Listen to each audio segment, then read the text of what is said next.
From the police officer, everyone has been following or probably has heard about the shooting on Long Ridge. How close to your house, Matt? Block away. Okay, our substitute senior lead officer this evening is Officer Nunez, who's going to give us an update in general and also kind of comment on what happened on Long Ridge yesterday. Officer? Thank you, sir. I'm Officer Nunez. I'm filling in for Senior Lead Officer Bergman for the month. As most of you know, yesterday on the 17th of November at 3446 Long Ridge, there was a shooting. It wasn't a random location. That spot was actually targeted.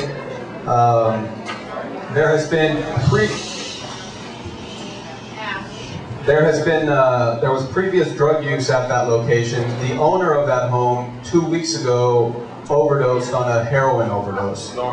So he allowed he passed away, but his friends continued to stay there. And we have no motive for the incident.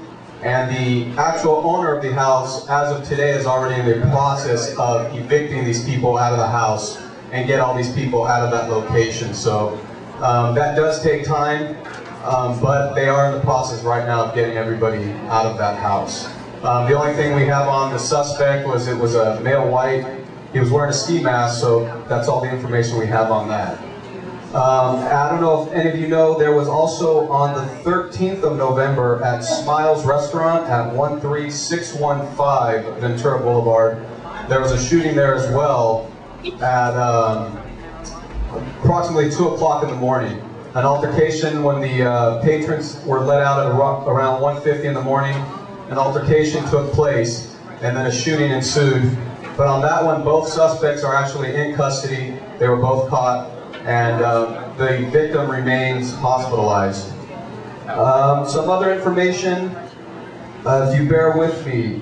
The borders are, our area of concern here is Moore Park to the south, the 101 freeway to the north, Woodman to the west, and Coldwater Canyon to the east. There's been a rash of burglaries during the day and vehicles getting broken into at night. And they're actually, it was on the news, but they've been targeting BMWs.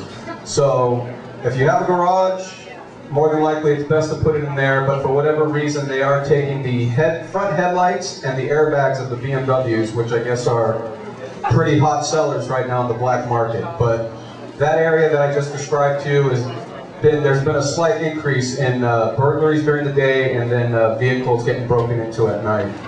And then the last thing I have is over here at the Fashion Square Mall, there still continues to be plenty of cars that are getting broken into and even that are stolen.